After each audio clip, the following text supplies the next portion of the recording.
अच्छा जी, कल हमारी डिस्कशन हो रही थी रेलेवेंट कॉस्टिंग या रेलेवेंट कैश फ्लो के कॉन्सेप्ट पे। उसमें हमने मटेरियल की रेलेवेंट कॉस्ट कैसे आइडेंटिफाई करते हैं वो हमने कुछ प्रिंसिपल्स देखे थे और इन प्रिंसिपल्स की एप्लीकेशन भी हमने देखी थी। एक इलस्ट्रेशन हमारे पास 12 थी, उसके कुछ पार्ट पे हमने, और उसके बाद हमने डिस्कस किया था लेबर की रेलेवेंट कॉस्ट आइडेंटिफाई करने के लिए परमानेंट और टेम्परेरी लेबर का डिफरेंस, और इसकी डायग्राम को हम डिस्कस कर पाए थे। अभी हमने इसके असूलों को अप्लाई नहीं किया था। तो हमने आज जो हमारी डिस्कशन स्टार्ट होगी, लेबर की रेलेवेंट कॉस्ट हम कैसे आइडेंटिफाई करते हैं, वहां से हमें बात शुरू करनी है। लेकिन उससे पहले कल के लेक्चर से कोई क्वेश्चन है तो पूछिए। मटेरियल की रेलेवेंट कॉस्ट आइडेंटिफाई करने से अगर कोई आपको क्वेश्चन पूछना है तो पूछ सकते हैं आप। कोई सवाल कल के लेक्चर से? अच्छा जी, हम इलस्ट्रेशन 12 की ही तरफ चलते हैं और इलस्ट्रेशन 12 में हम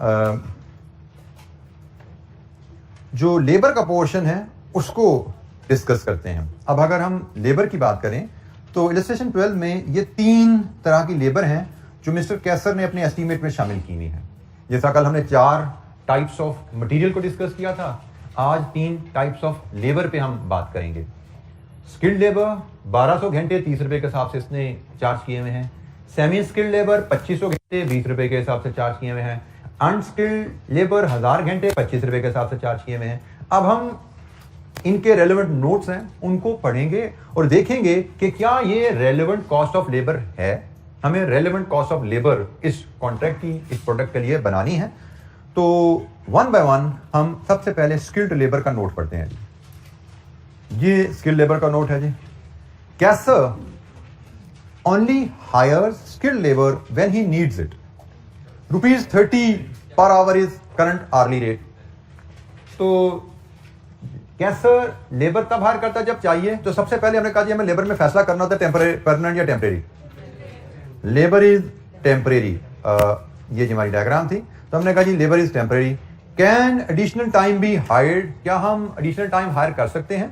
तो in the absence of any information in the question to the contrary, उसने कहा जी आपको जब जरूरत होती है आप हायर कर लेते हैं और 30 रुपए पर घंटे पे हायर होता है। इसका मतलब हायर करने पे कोई कैद नहीं है कि हम ढूंढने जाएंगे बंदा नहीं मिलेगा, हम हायर कर सकते हैं। तो इसका मतलब हमारे लिए रेलेवेंट कॉस्ट है कॉस्ट ऑफ हायरिंग।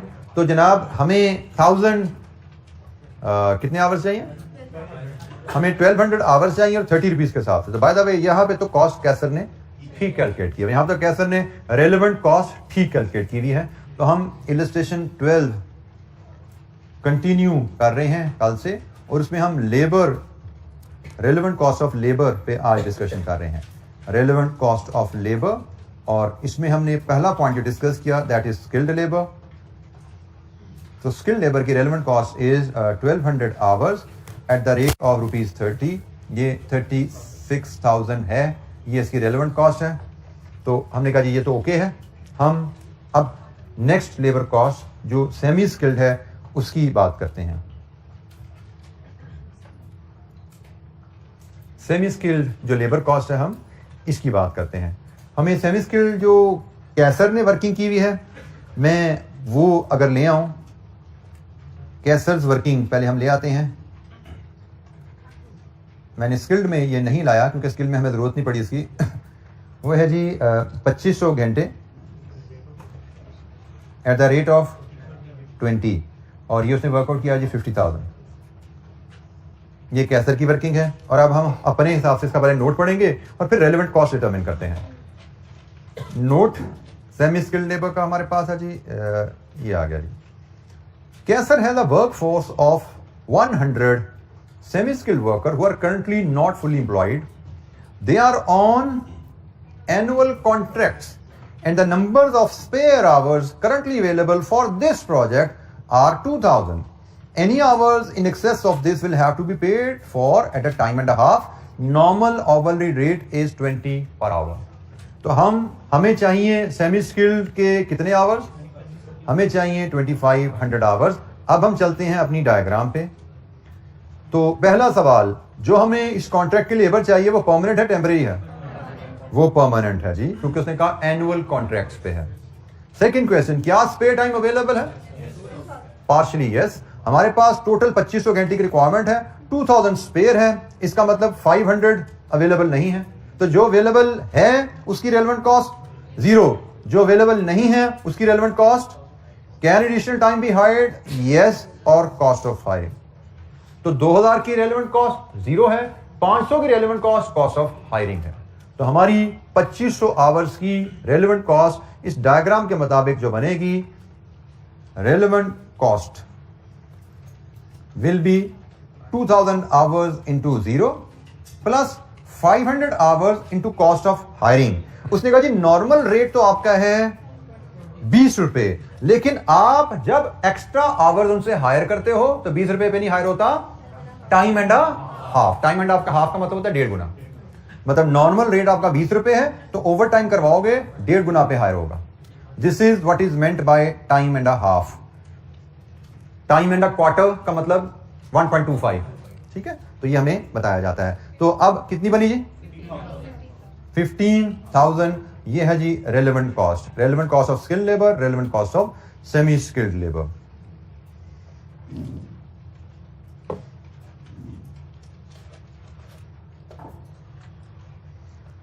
इसके बाद तीसरी कैटेगरी है अनस्किल्ड की। अनस्किल्ड लेबर की बात करें तो उसमें जो कैसर की वर्किंग है वो है जी 1000 hours at the rate of 25,000। ये है जी कैसर की वर्किंग। अब हम इसकी रेलेवेंट कॉस्ट जानना चाहते हैं, तो रेलेवेंट कॉस्ट के लिए हम पहले इसका नोट पढ़ते हैं। अनस्किल्ड वर्कर का नोट ये आ रहा है जी हमारे पास। These are temporary workers and currently employed by Kaiser on job where they produce a contribution of 5 per unskilled labour hour. Their current rate is 15 per hour, although extra could be hired at 25 an hour if necessary. अच्छा, यहां पे अब छोटी सी हमारी वही tree की एक branch की एप्लीकेशन है, लेकिन विद सम एक्स्ट्रा फोकस। हमें ट्री पे जाना है पहले और उसके मुताबिक इंफॉर्मेशन अपने सामने रखिए नोट्स पे, हम ट्री को फॉलो करते हैं। लेबर परमानेंट है, टेम्परेरी है? टेम्परेरी है, क्लियरली उसने बताया हुआ है। Can additional time be hired? Answer is yes. उसने कहा आप ओवर टाइम करवा सकते हैं, लेकिन उसने इसके साथ ही आपको लेबर करंटली जिस जॉब पे काम कर रही है उसका कंट्रीब्यूशन का जिक्र भी कर दिया। इसका मतलब आप चाहें तो शिफ्ट करने का क्या खर्चा होगा वो भी मेजर कर सकते हैं, चाहें तो हायर करने का खर्चा वो भी मेजर कर सकते हैं। तो जनाब यहाँ पे जो स्टार लगा हुआ है इसका जो निचला पॉइंट है ये रेलेवेंट आता है, जो मैंने कल आपसे डिस्कस नहीं किया था। In case both options are available, that is hire additional time और divert from existing job, option with least cost will be considered relevant. अब यहां पे उसने कहा जी चाहे तो ओवरटाइम करवा लें, और साथ ही उसने एग्जिस्टिंग जॉब से कंट्रीब्यूशन कितना कमा रहे हैं उसका जिक्र भी कर दिया है। मतलब हम चाहें तो हम ये कॉस्ट कैलकुलेट करके देख लेते हैं ये कितनी है, और चाहें तो हम ये कॉस्ट कैलकुलेट करके देख लेते हैं ये कितनी है, फिर इनमें से जो ऑप्शन सस्ती है हम उसको चूज करेंगे। तो जनाब अनस्किल्ड के लिए हमें 2 रेट्स वर्कआउट करने हैं। हमारे पास आवर्स जो है वो तो 1000 ही चाहिए। अब किस रेट पे मल्टीप्लाई होने हैं, एक छोटी सी वर्किंग मैं इसी के नीचे बनाता हूं। मैं कहूंगा जी लोअर ऑफ फॉलोइंग 2। एक कॉस्ट ऑफ हायरिंग, तो उसने कहा जी कॉस्ट ऑफ हायरिंग जो है वो इनकी है वो 25 रुपए अनस्किल्ड, 25 रुपए per hour, it is ₹25 per hour. ये कॉस्ट ऑफ हायरिंग हमें उसने बताई हुई है। और दूसरी ऑप्शन हम लेंगे कॉस्ट ऑफ डाइवर्जन, और डाइवर्जन की कॉस्ट क्या होती है जी? Cost of hiring plus contribution loss. Diversion की कॉस्ट ये आ रही है जनाब, cost of hiring plus contribution loss. Temporary labour की डाइवर्जन की cost of hiring plus contribution loss है। तो अब यहां पे हमारी कॉस्ट ऑफ हायरिंग कितनी है? यहां पे हमारी कॉस्ट ऑफ हायरिंग का 15 आएगी, क्योंकि ऑलरेडी वो हमारे पास 15 रुपए पे काम करें, वो तो हम उनसे ओवर टाइम कराएं तो 25 में मिलेगा ना। तो हम कहते हैं ओवर टाइम नहीं करवाते, हमसे कहते हैं ये डेस्क ना बनाओ चेयर बना दो। तो हमने 15 जमा कंट्रीब्यूशन कितना कमा रहे हैं? 5 पर आवर। तो ये टोटल हो गया जी रुपीज। तो भाई हमारे लिए आसान क्या है, 25 रुपए में हायर करें या 20 रुपए में यहां से डाइवर्ट कर लें? डाइवर्ट करना इज चीप, 20 रुपए, this is the relevant cost. तो ये बना जनाब आपका 20,000, this is the relevant cost. Kaiser ने 25,000 निकाला था, हमने कहा नहीं जी 25,000 नहीं 20,000 रेलेवेंट बनता है इस केस में। कैसर ने इस ऑप्शन को कंसिडर ही नहीं किया डाइवर्जन की, क्योंकि हमने कहा जी डाइवर्जन से 20 रुपये पड़ रहा है, हायरिंग से 25 पड़ रहा था, हम वो ऑप्शन कंसिडर करेंगे जहां पे इट कॉस्ट अस चीप। जी एनी क्वेश्चन, कोई सवाल? Relevant cost of labour identify करना।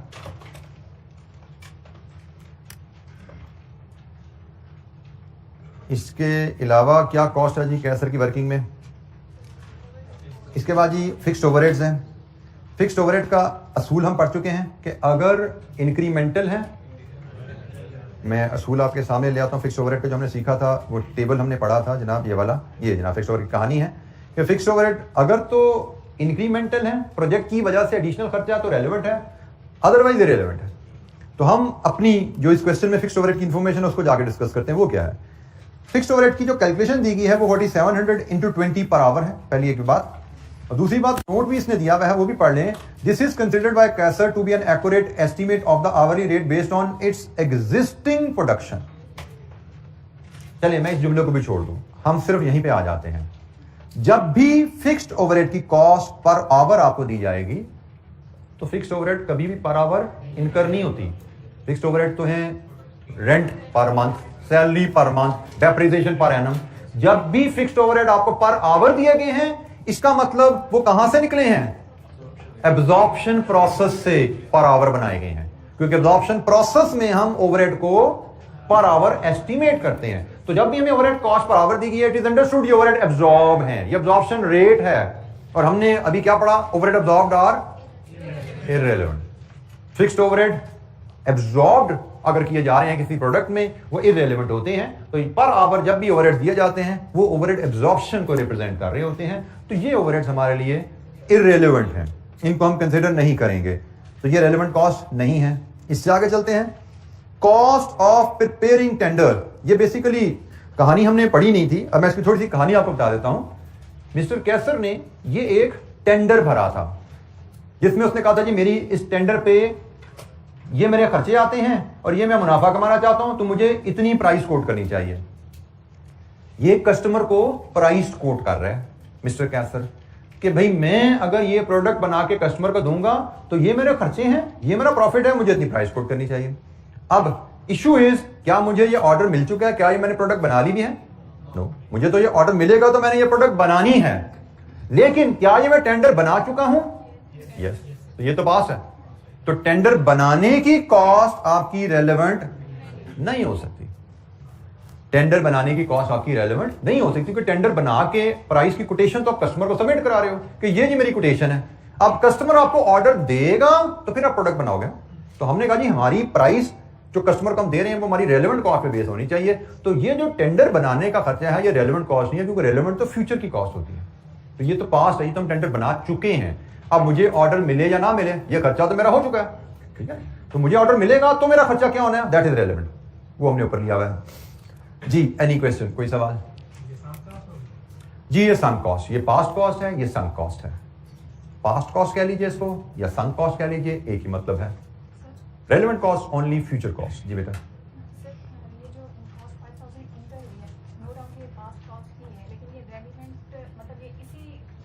बेटा फाइनेंशियल अकाउंटिंग और डिसीजन मेकिंग डिफरेंट है।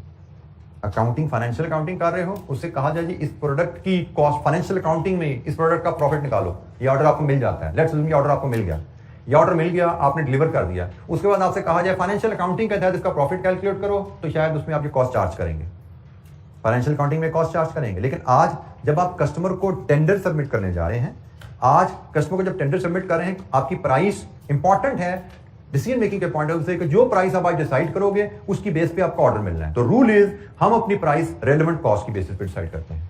तो रेलेवेंट कॉस्ट क्या होती है? फ्यूचर, जो फ्यूचर में हमारी ऑर्डर मिलने के बाद इनकर होगी, दैट इज रेलेवेंट। हम अपनी प्राइस रेलेवेंट कॉस्ट की बेसिस पे सेट करेंगे। फाइनेंशियल अकाउंटिंग से इसको कंफ्यूज नहीं करना। फाइनेंशियल अकाउंटिंग यस, ये सी कॉन्ट्रैक्ट की ही वजह से हमारा खर्चा लगा है टेंडर बनाने में, बट पास्ट है, रेलेवेंट नहीं है ये। जी एनी अदर क्वेश्चन, कोई और सवाल?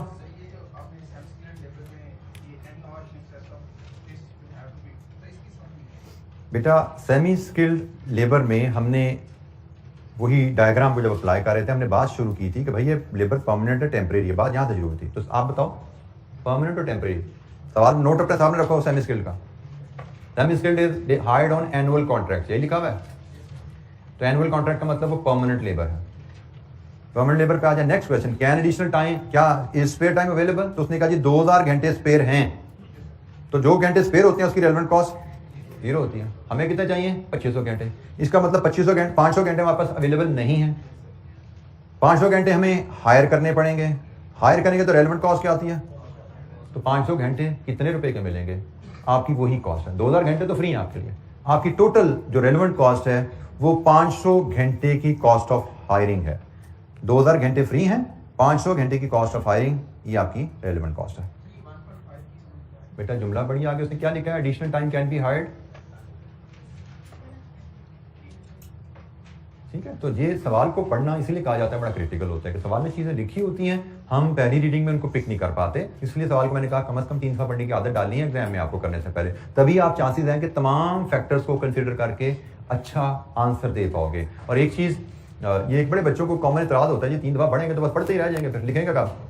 तो आगे चल के आप देखिएगा आप कि अगर आपने 3 दफा पढ़ के सवाल समझा हुआ है तो जो सवाल का आंसर आपके दिमाग में 3 दफा पढ़ के आ चुका है, टोटल से 10 नंबर का सवाल है। एग्जाम टाइम डिस्ट्रीब्यूशन के लिहाज से आपको 10 नंबर सवाल का करने के लिए 18 मिनट चाहिए मिलते हैं आपको। ठीक है, कम से कम 18 तो होते हैं, प्लस माइनस 1 कर लेते हैं, बात का दाम कभी 19 भी कर सकते हैं, सारा भी कर लेते हैं। तो अगर आप 10 नंबर के सवाल के प्लानिंग कर पाए हो तो जो उसका कंटेंट होता है, जितनी कैलकुलेशन और राइटिंग उसमें आपको रिक्वायर्ड होती है, if you are good at calculation and writing, it does not require more than 10 minutes. Mark my words. आगे हम जाके जब पास पेपर क्वेश्चन करेंगे नंबर के साथ साथ देख लीजिएगा भाई ये बॉडी इतना लिखने में कितना टाइम लगता है भाई, तो यू विल ऑल एग्री हाँ यार ये तो 10 मिनट में लिखा जाता है। तो अगर आपको सवाल के लिए 18 मिनट दिए गए हैं तो बाकी टाइम पढ़ने के लिए होता है। सेफली आप अपने टोटल एलोकेटेड टाइम का 30-40% टाइम रीडिंग पे इन्वेस्ट कर सकते हैं सेफली। अगर आपको 18 मिनट अवेलेबल है, 18 में से आप 7-8 मिनट पढ़ लेंगे तो 10 minutes are more than sufficient to write the answer and perform the calculation. Normally this is how it is. लेकिन हमें टेंशन क्या होती है, हम एक दफा पढ़ के शुरू करते हैं, फिर फंसते हैं, फिर दोबारा पढ़ते हैं, फिर शुरू करते हैं, 2 लाइन लिखते हैं, फिर फंस जाते हैं, अब क्या करना है, फिर पढ़ने पे जाते हैं। तो हम किस्तों में पढ़े होते हैं, किस्तों में हमसे 4 या 6 दफा पढ़ जाते हैं और फिर हमसे गलतियां भी हो रही होती हैं। हम जब 2-3-4 स्टेप्स कर लेते हैं, 5वें स्टेप पे आते हैं तो पता लगता है जी 7वीं लाइन में एक ऐसा जुमला लिखा होता है जिससे पहला स्टेप हमारा गलत हो गया, ओहो, फिर कटिंग भी हो जाती है। क्योंकि पहले आपने एक कंप्रीहेंसिव प्लान ही ना बनाया हुआ, आप उसको पार्ट्स में हल करने की कोशिश कर रहे हो। तो पार्ट्स में हल करते करते कोई एक इन्फॉर्मेशन इग्नोर हुई होती है जो ऊपर कहीं इस्तेमाल होनी थी, वो नीचे जाकर नजर आती है आपको, तो गड़बड़ हो जाती है।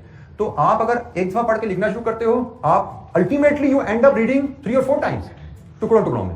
मैं कहता हूं भाई टुकड़ों में ना पढ़ो, शुरू में पढ़ लो, पूरा सवाल की कहानी भी देन में आ जाती है, उसका डाटा भी सब कुछ आपके देन में आ जाता है। भाई क्या क्या क्वेश्चन इन्फॉर्मेशन दी गई है, लेबर की इन्फॉर्मेशन है, रेट की है, लेबर के, स्किल्ड के, अनस्किल्ड के, साथ दिमाग में वैल्यूज नहीं याद की हमने, लेकिन हमें पता लग गया कि क्या क्या इन्फॉर्मेशन क्वेश्चन में अवेलेबल है। तो हम फिर जवाब बनाते हुए फिर वो वैल्यू पिक कर जाते हैं। अच्छा यहाँ पे लेबर का रेट नहीं अवेलेबल लिखा, यहाँ पे फिर फलानी चीजें लिखी, क्योंकि खाका तो सारा हमारे दिमाग में होता है और साके में रंग भरने होते हैं, उसमें भी टाइम नहीं लगता। ठीक है, तो ये आदत again you will have to develop this habit. और ये हैबिट जो आप बनाओगे ये सिर्फ इस पेपर नहीं काम आएगी, आपके आइंदा जितने भी आपने न्यूमेरिकल पेपर देने हैं, रिपोर्टिंग के देने हैं, टैक्स देने हैं, बीएफडी है, जो भी आपके न्यूमेरिकल पेपर आएंगे, सब में ये हैबिट आपके लिए यूजफुल रहेगी कि पहले रीडिंग, फिर planning and then execution. Execution फिर आगे मांग के बाद लिखी जा रहे हैं, फिर बार बार सवाल पढ़ नहीं रहे आप। अगर आप एक दफा पढ़ के शुरू करते हो, बार बार पढ़ते हो आप, अब ये पॉइंट नंबर दोबारा पढ़ो, फिर ये पॉइंट तीसरी पढ़ो, टुकड़ों में पढ़ते हो, that is not wise strategy. जी नहीं क्वेश्चन, कोई सवाल? टेंडर से मुराद प्राइस की कोटेशन है। ठीक है, प्राइस की कोटेशन है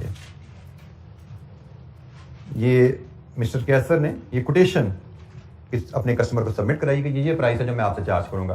तो हमसे कहा गया था इसको रेलेवेंट बेसिस पे देखो ये उसने ठीक भी बनाई कि नहीं बनाई। तो हमने बाकी तमाम वैल्यूज की, इसकी भी रेलेवेंट कॉस्ट असेस कर ली, इसकी भी रेलेवेंट कॉस्ट असेस कर ली, ये भी हमने कहा जी ये रेलेवेंट नहीं है, इसको भी हमने निकाल दिया। एक यहाँ पे कॉन्सेप्ट छोटा सा मैं और यहाँ पे ऐड कर दूं, मैंने इसकी क्वेश्चन को हमने पढ़ा नहीं था डिटेल में। एक इसकी रिक्वायरमेंट जब जाते हैं ना तो क्वेश्चन की रिक्वायरमेंट थी basically calculate what you believe the minimum tender price should be. Minimum tender price क्या होनी चाहिए, तो असूल ये छोटा सा सीख लीजिए क्योंकि एग्जाम में हमें भी ये छोटी सी वर्किंग कहीं ना कहीं आ सकती है। मिनिमम प्राइस होती है रेलेवेंट कॉस्ट के बराबर। मिनिमम प्राइस का मतलब जीरो प्रॉफिट, ये बेसिक प्रिंसिपल है।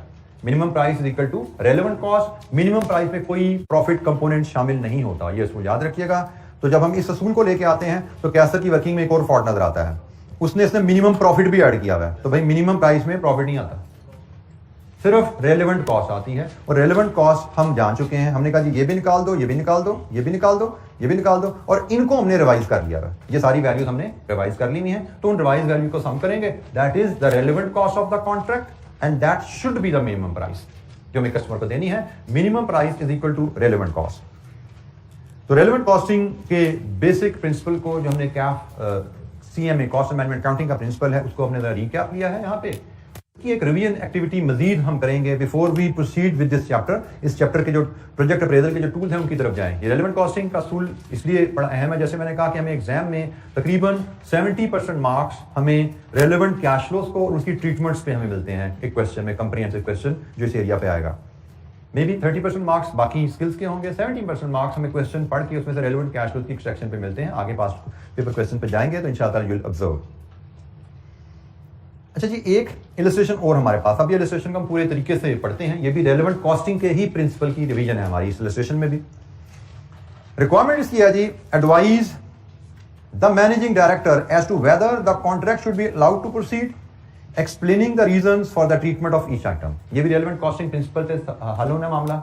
उसने कहा जी मैनेजिंग डायरेक्टर को एडवाइस कीजिए कि कॉन्ट्रैक्ट जो हमने माजी में कभी एक्सेप्ट किया था उस पर हम कुछ काम कर चुके हैं, उसके बारे में पूछा जा रहा है। Should it be allowed to proceed, मतलब हमें वो कॉन्ट्रैक्ट कंप्लीट करना चाहिए, मतलब या यहीं बंद कर दें, इन अदर वर्ड्स यहीं पे रोक दें उसको, या वो कंप्लीट करें। लेट्स रीड द क्वेश्चन और फिर देखते हैं कैसे ये फैसला करना है। इलस्ट्रेशन 13 है जी हमारे पास, नोट्स में पेज नंबर 13 पे ही। A research contract which to date has cost to the company 300,000 is under review. Research contract जिस पे ऑलरेडी हमारा 3 लाख खर्च हो चुका है, past, is under review. If the contract is allowed to proceed, अगर कॉन्ट्रैक्ट आगे चलेगा तो क्या होगा? It will be completed in approximately 1 year. The result would then be sold to government agency for 600,000. Complete करोगे 1 साल लगेगा, और कंप्लीट करने के बाद जो उसके रिजल्ट आएंगे 6 लाख में बेच पाओगे आप। आगे चलते हैं। Shown below are the additional expenses which the managing director estimates will be necessary to complete the work. तो यहां से ऑनवर्ड जो एडिशनल एक्सपेंसेस हैं वो क्या होने वाले हैं अगर हम इसको कंप्लीट करना चाहते हैं। Material, this material for the contract has just been purchased at a cost of 120,000. It is toxic. If not used in this contract it must be disposed of at a cost of 10,000. ये material की कहानी आ गई जी जो contract को complete करने के लिए हमें चाहिए। Labour, skilled labor is hard to recruit. Worker concerned were transferred to the contract from a production department, and at a recent meeting the production manager claimed that if the men were returned to him they could generate sales of 300,000 the next year. The prime cost of these sales would be 200,000 including 80,000 for the labor cost itself. Overhead absorbed into this production would amount to 40,000. Research staff. It has been decided that when the work on this contract ceases, research department will be closed. Research wages for the year are 120,000 and redundancy and severance pay. Redundancy, severance pay से मुराद जब आप employees को terminate करते हो, job से निकालते हो, तो आप उनको कंपनसेशन जो पे करते हो उसको रिडंडेंसी एंड सेवरेंस पे कह रहे हैं। Redundancy and severance pay has been estimated at 30,000 now or 70,000 in 1 year time. आज कॉन्ट्रैक्ट बंद करके फारिग कर दो, 30,000 देके निकालोगे, और अगर 1 साल बाद उनको फारिग करोगे तो सेवरेंस पे, रिडंडेंसी पे जितनी ड्यूरेशन ऑफ जॉब लॉन्ग होती है उतनी ज्यादा पे करनी पड़ती है। 1 साल और काम करवा के उनको फारिग करोगे तो इस मद में उनको 70,000 पे करने पड़ेंगे। Equipment, the contract utilises a special microscope which cost 36,000 3 years ago. 3 साल पहले खरीदी थी जनाब। It has a residual value of 6,000 in another 2 year. 2 साल बाद 6,000 की रह जाएगी। And a current disposal value of 16,000. आज 16,000 की बिकती है। If used in the contract, it is estimated that the disposal value in a year's time will be 12,000. Share of general building services. The contract is charged with 70,000 per annum to cover general building expenses. Immediately after the contract is discontinued, the space occupied could be sublet for an annual rental of 14,000. अच्छा जी, ये हमें कहा गया कि एक हमने contract government से accept किया, उस पर हमने काम शुरू किया, हम ऑलरेडी उस पर 3 लाख स्पेंड कर चुके हैं। अब 3 लाख स्पेंड करने के बाद may be we are facing some challenge, अब हम उसको रीवैल्यूएट करना चाहते हैं, रिकंसिडर करना चाहते हैं कि भाई जो 3 लाख स्पेंड हो गया वो तो पास्ट है, वो तो संक है, क्या हम कॉन्ट्रैक्ट यहीं पे ही क्लोज कर लें या हम फर्दर स्पेंडिंग करें जिसकी डिटेल उसने दी और कॉन्ट्रैक्ट को कंप्लीट करें और उसका रिजल्ट जो हम उससे रिसर्च से जो इन्फॉर्मेशन गैदर करें वो 6 लाख में गवर्नमेंट एजेंसी को बेचें। तो अब फैसला करना है हमने मैनेजिंग डायरेक्टर को एडवाइस करना है। तो एडवाइस करने के लिए सबसे पहले हमें प्रिंसिपल डिसाइड करना पड़ेगा। तो प्रिंसिपल इज वेरी सिंपल, हम relevant cost of completing the contract निकालेंगे कि भाई आज से आगे अगर हम कॉन्ट्रैक्ट कंप्लीट करते हैं तो हमारी रेलेवेंट कॉस्ट क्या है, और आज से आगे अगर हम कॉन्ट्रैक्ट कंप्लीट करते हैं उस कॉस्ट के अगेंस्ट हमें मिलेगा क्या। तो मिलना क्या वो तो क्लियर है 6 लाख। हम relevant cost of completing the job निकाल लेते हैं कि relevant cost of completing the job मतलब अगले 1 साल में अगर हम इस कॉन्ट्रैक्ट को कंप्लीट करते हैं how much will it cost you. ये डिफरेंट हेड्स हमें बताए गए हैं, हम हर हेड की आइटम को 1 बाय 1 कंसीडर करेंगे। तो हमें यहां पे डिटरमिन करना है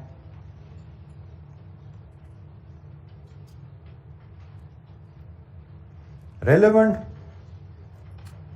cost of completing the contract. और जब हम cost of completing the contract की बात करते हैं तो सबसे पहले जो 3 लाख स्पेंड हुआ है that is irrelevant, that is sunk, that is past. हम अपनी डिस्कशन स्टार्ट करेंगे मटेरियल से कि भाई मटेरियल जो इस कॉन्ट्रैक्ट को कंप्लीट करने के लिए चाहिए उसकी रेलेवेंट कॉस्ट क्या है। टेबल को फॉलो कीजिए, डायग्राम मैं आपके सामने लाता हूं, डाटा आप सवाल से सामने स्टोरी सवाल से पढ़ लीजिए। रेलेवेंट कॉस्ट ऑफ मटेरियल जानने के लिए is material in stock, yes material in stock. Is it for existing customer regular use, no. Does it have an alternative use, no. Scrap value, is it saleable, no. तो हम अगर कहानी पढ़ते हैं तो हमने ये मटीरियल अगर तो सेलेबल होता तो स्क्रैप वैल्यू रेलेवेंट होती, लेकिन यहां पे उसने कहा जी ये तो उल्टा टॉक्सिक है, खरीद हम चुके हैं, ये तो पास होगी, ये तो रेलेवेंट है ही नहीं, मटीरियल टॉक्सिक है, अगर हमने इस्तेमाल ना किया तो 10,000 और खर्च लग जाएगा। इसका मतलब कॉन्ट्रैक्ट कंप्लीट करने में इस्तेमाल करेंगे तो 10,000 की सेविंग है, मटेरियल की नेगेटिव कॉस्ट है 10,000, हमारी नेगेटिव कॉस्ट है 10,000। 1,000 20,000 जो स्पेंड हो गया वो तो खत्म होगी कहानी, वो तो इररिलेवेंट है, हमने ट्री के मुताबिक चलना है। इसके बाद रेलेवेंट कॉस्ट ऑफ लेबर,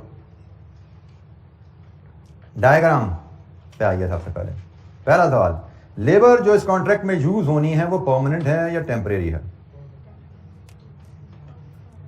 तो सोच समझ को बोलिएगा, जो जवाब देगा इससे अगला सवाल मैंने पूछना क्यों, तो इससे तुक्का नहीं लगाना जी। टेम्परेरी क्यों, कैसे पता लगा ये टेम्परेरी है भाई? हाँ जी, कोई ऐसी बात नहीं है भाई। हार्ड टू रिक्रूट तो परमानेंट लेबर जो होती है, आपको additional time can be had, hard to recruit नहीं भी ओवर टाइम नहीं करेंगे जी। परमानेंट है क्यों? एक बच्चा हाथ खड़ा करे बताए वाई परमानेंट, बताइए। टेम्परेरी लेबर से कंट्रीब्यूशन नहीं मांगा जाता क्या? टेम्परेरी लेबर ऑलरेडी हायर्ड नहीं होती, हायर्ड होती है तो डाइवर्ट की जाती है ना। लेबर की डिस्कशन में डिस्कस किया था, we can divert the labour, तो डाइवर्ट तभी होती है जब हमने हायर की होती है जी। बेटा अगर आप देखें तो मैंने कहा ये भी डाइवर्जन है और ये भी डाइवर्जन है, डाइवर्जन तो दोनों में आती है, परमानेंट लेबर भी डाइवर्ट होती है, परमानेंट टेम्परेरी भी डाइवर्ट होती है जी।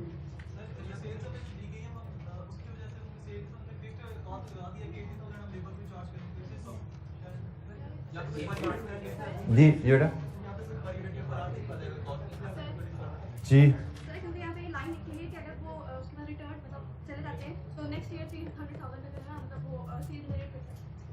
बेटा ये है टेम्परेरी, और टेम्परेरी हमें कहां से पता लग रहा है, वो यहां से पता लग रहा है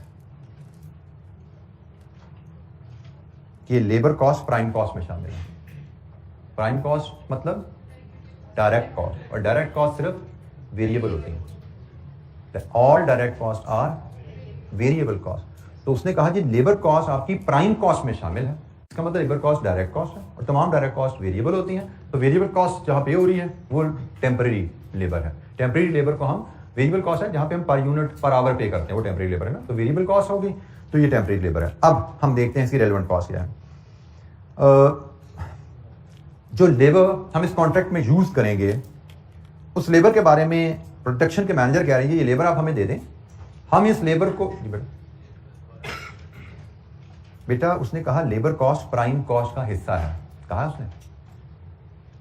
प्राइम कॉस्ट किसको कहते हैं? प्राइम कॉस्ट की डेफिनेशन क्या है बेटा आप बताइए, व्हाट इज प्राइम कॉस्ट? इसका मेरे पास तो बेटा कोई हल नहीं है ना। आप कब से क्लास पढ़े हमारे साथ? आपने पिछले मेकअप नहीं किया पिछले वीक का? बेटा फिर ये गलती कर रहे हैं ना। मैं तो हमने पिछला पूरा वीक हमने लगाया था, फाउंडेशन बनाई थी कि हम इस चैप्टर को यहाँ पे हम सॉरी हम कहाँ में कौन सी क्लास में बैठे हैं? कैप 6 में हम बैठे हैं। तो कैप 6 में प्राइम कॉस्ट की टर्म हमने डिस्कस नहीं हुई, ये कॉस्टिंग की टर्म है। तो कॉस्टिंग आपने नहीं पढ़ी, फिर तो लिटर पढ़ने चाहिए आपको, फिर तो लिटर पढ़ने चाहिए आपको। पास तो नहीं था नाश्ता कर ली, पास तो नहीं कर ली खुदा खास्ता, अल्लाह करे इंशाअल्लाह। तो प्राइम कॉस्ट डायरेक्ट कॉस्ट का सम होती है, डायरेक्ट कॉस्ट का सम प्राइम कॉस्ट कहलाती है। और तमाम डायरेक्ट कॉस्ट वेरिएबल होती हैं, तमाम डायरेक्ट कॉस्ट वेरिएबल होती हैं। तो जब लेबर की कॉस्ट आपकी प्राइम कॉस्ट में शामिल है, इसका मतलब ये वेरिएबल कॉस्ट है। और लेबर की कॉस्ट अगर वेरिएबल है तो वो टेम्परेरी लेबर है, क्योंकि परमानेंट लेबर की कॉस्ट फिक्स्ड कॉस्ट होती है पर मंथ। ठीक है, तो ये बात मामला यहां से हमने सिर्फ ये डिसाइड किया है कि हमारी लेबर टेम्परेरी। अब है ये टेम्परेरी और इसके हमारे पास यूज है दो। हम चाहें तो इस कॉन्ट्रैक्ट पे इस्तेमाल करें, चाहें तो प्रोडक्शन मैनेजर कह रहे जी मुझे दे दे, मैं इसे कोई और काम करवाता हूं। तो अगर हम जिस कॉन्ट्रैक्ट की बात कर रहे हैं इस पे इस्तेमाल करते हैं तो हम जो अल्टरनेटिव यूज है वहां से उसको डाइवर्ट करना या उस ऑप्शन को फोरगो करेंगे। और जब टेम्परेरी लेबर में आप ऑप्शन फोरगो करते हैं, लेबर को दूसरे कॉन्ट्रैक्ट से इस कॉन्ट्रैक्ट पे शिफ्ट करते हैं, तो आपकी cost is cost of hiring plus contribution loss. तो जनाब हमारे इस केस में जिस जॉब से हम इस लेबर को इधर शिफ्ट करेंगे वहां पे कंट्रीब्यूशन है 3 lakh sale price minus 2 lakh variable cost. यही होता है ना contribution, price minus variable cost. तो price minus variable cost is contribution. उसने हमें क्वेश्चन में बताया हुआ है कि भाई इस लेबर को हम प्रोडक्शन मैनेजर कह रहे हैं एक और जगह इस्तेमाल करके 3 लाख का रेवेन्यू कमाया जा सकता है और इस रेवेन्यू की वेरिएबल कॉस्ट 2 लाख है। तो ये जनाब इसका कंट्रीब्यूशन आ गया प्लस कॉस्ट ऑफ हायरिंग, तो वो है 80,000। तो जनाब बताइए यहां से लेबर की कॉस्ट रेलेवेंट 180,000। ये हमारी रेलेवेंट कॉस्ट ऑफ लेबर है। Cost of hiring plus contribution loss कि अगर हम लेबर को इस कॉन्ट्रैक्ट में यूज करेंगे तो प्रोडक्शन मैनेजर जो इनसे काम करवा सकता है वो काम नहीं करवाएगा। वो काम नहीं करवाया तो 1 लाख का कंट्रीब्यूशन लूज हुआ।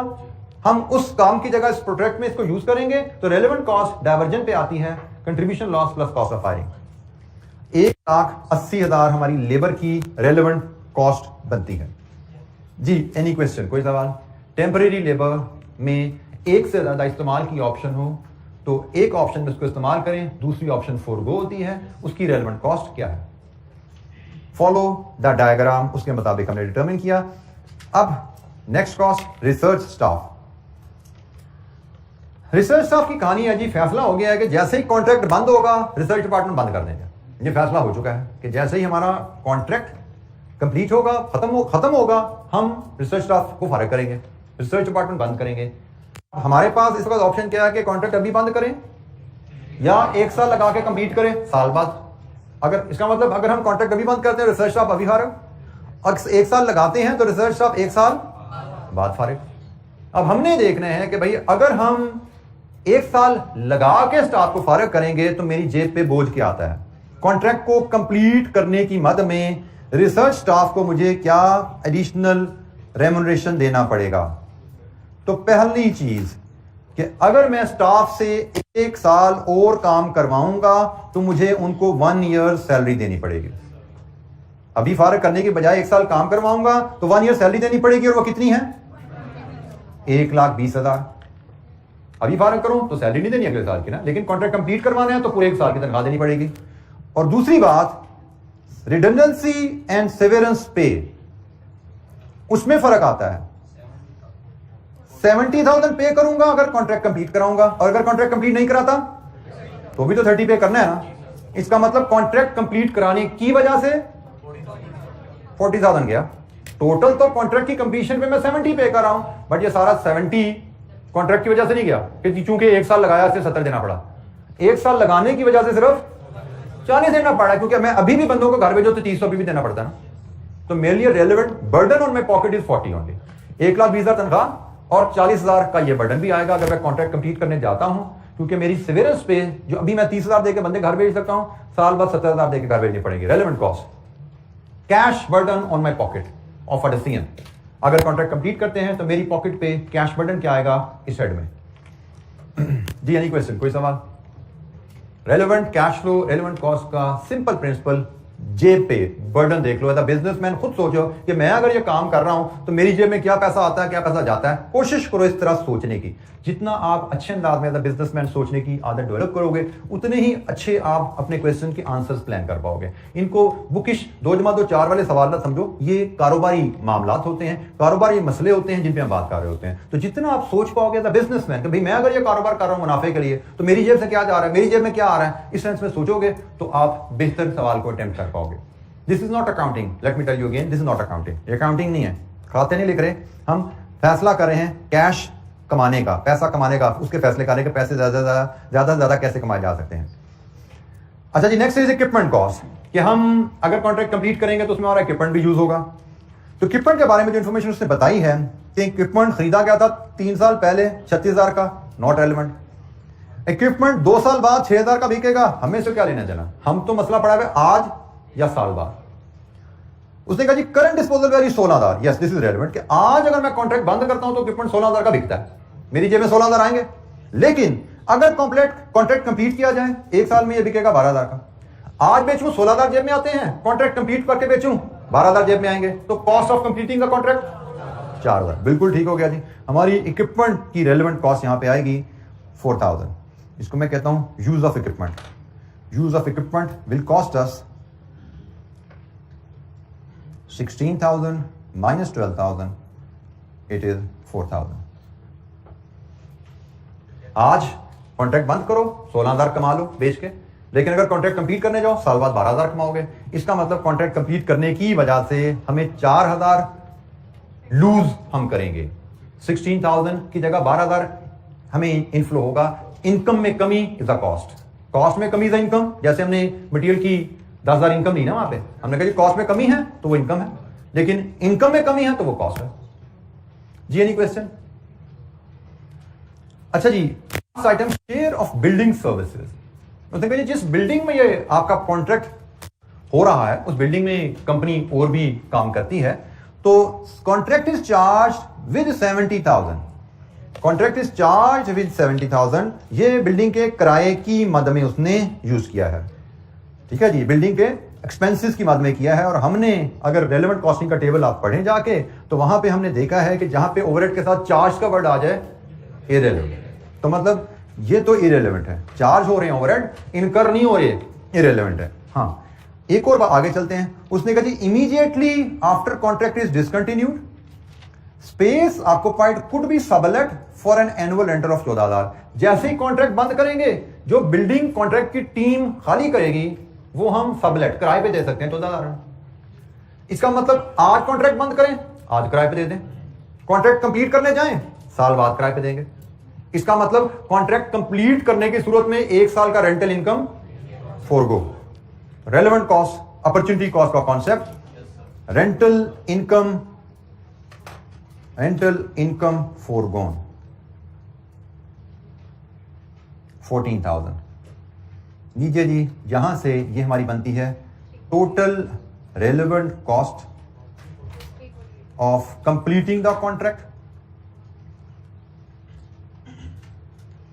348, और इसको कंपेयर करेंगे एस्टिमेटेड कॉन्ट्रैक्ट रेवेन्यू 600,000। और यहां से हम कहते हैं कि हमें कॉन्ट्रैक्ट को कंटिन्यू करने में एक्सपेक्टेड प्रॉफिट जो हमें कॉन्ट्रैक्ट कंप्लीट करने में आएगा वो है 252,000। कॉन्ट्रैक्ट को कंप्लीट करने में एक्सपेक्टेड प्रॉफिट 252,000 है जी। एनी क्वेश्चन, कोई सवाल? जी,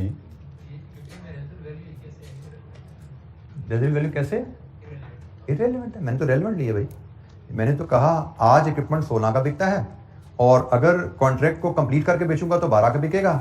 इसका मतलब कॉन्ट्रैक्ट कंप्लीट करने के चक्कर में मैं 4000 लूज कर रहा हूं, क्योंकि वो तो 2 साल बाद की है। मुझे 2 साल बाद से क्या, वो 2 साल बाद की रेजिडुअल वैल्यू है, मुझे 2 साल बाद से क्या। मेरा तो मसला क्या है, आज या साल बाद। आज कॉन्ट्रैक्ट खत्म करूं, आज इक्विपमेंट बेचूं या साल बाद बेचूं, 2 ऑप्शन है ना मेरे पास। 2 साल बाद इक्विपमेंट बेचने की तो कोई ऑप्शन ही नहीं है, इसलिए वो 6000 इरेलेवेंट है। जी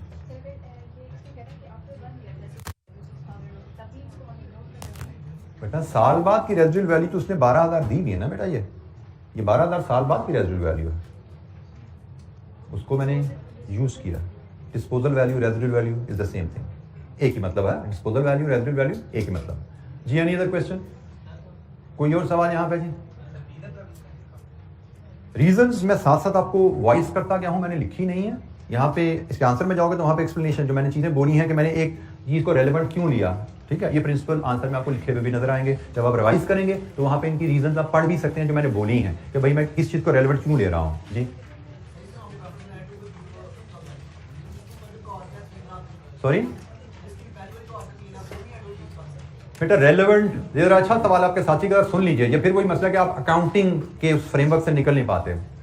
आप कह रहे हैं जी वो 3 लाख जो पहले खर्च हुआ था वो भी तो इसमें देखे ना क्या है। मैंने फैसला यहाँ पे करना है, ये मैंने देखा कि भाई ये मेरा रेलेवेंट कॉस्ट है और ये मेरा रेलेवेंट रेवेन्यू है, ये मेरा एक्सपेक्टेड प्रॉफिट है, मैंने डिसीजन ले लिया। अगर आप क्वेश्चन आता है कि भाई हम अगर 3 लाख डाल दें, अगर मैं 3 लाख यहाँ पर डाल दूं तो ये कितनी बन गई, तो ये 648 है या 600 है, आपका क्या डिसीजन है? फिर करना ही है। मेरा तो डिसीजन यहाँ पे है प्रोसीड, कि कॉन्ट्रैक्ट को कंप्लीट करो। अगर आप यहाँ पे 3 लाख डालते हो तो ये 648 हो गया, ये 648 है, ये 600,000 है, तो आपको तो लॉस आ रहा है 48 का, तो आप तो कहोगे ना करो, जबकि मैं तो कह रहा हूं करो। आप कहते हो जी कंप्लीट ना करो, यहीं पे छोड़ दो, मैं कह रहा हूं नहीं भाई इसको कंप्लीट करो। जी एग्जैक्टली यही कहानी है। अगर आप आज कॉन्ट्रैक्ट छोड़ते हो तो आपका लॉस 3 लाख है। आज कॉन्ट्रैक्ट छोड़ते हो तो लॉस 3 लाख है, अकाउंटिंग लॉस। और कॉन्ट्रैक्ट कंप्लीट करते हो तो अकाउंटिंग लॉस 48 पे है, तो कितने का फायदा हो गया? कॉन्ट्रैक्ट कंप्लीट करने में 2,52,000 से लॉस कम हो गया, तो लॉस में कमी इनकम। आज कॉन्ट्रैक्ट बंद करते हो तो 3 लाख डूब गया, कॉन्ट्रैक्ट कंप्लीट करोगे तो सिर्फ 48 का अकाउंटिंग लॉस आएगा। अकाउंटिंग लॉस 48 का है, लेकिन असल में तो आपने अकाउंटिंग लॉस को कंप्लीट करने के चक्कर में 3 लाख से 48 पे ले आए हो। अपने लॉस में कॉन्ट्रैक्ट कंप्लीट करने में 252 की कमी कर ली है। दैट्स व्हाई हम इसको छोड़ देते हैं, पास्ट इररिलेवेंट है, इसको हम कंसीडर नहीं करते, रेलेवेंट कॉस्टिंग प्रिंसिपल पे चलते हैं हम। हमारा डिसीजन यहाँ पे प्रोसीड विद द कॉन्ट्रैक्ट। अच्छा, ये आज के लिए इतना ही। कल नेक्स्ट वीक से इंशाअल्लाह हम आगे चलेंगे, चैप्टर के मजीद जो कैपिटल अप्रेजल के टूल्स हैं उन पे बात करेंगे इंशाअल्लाह। थैंक यू, अस्सलाम वालेकुम।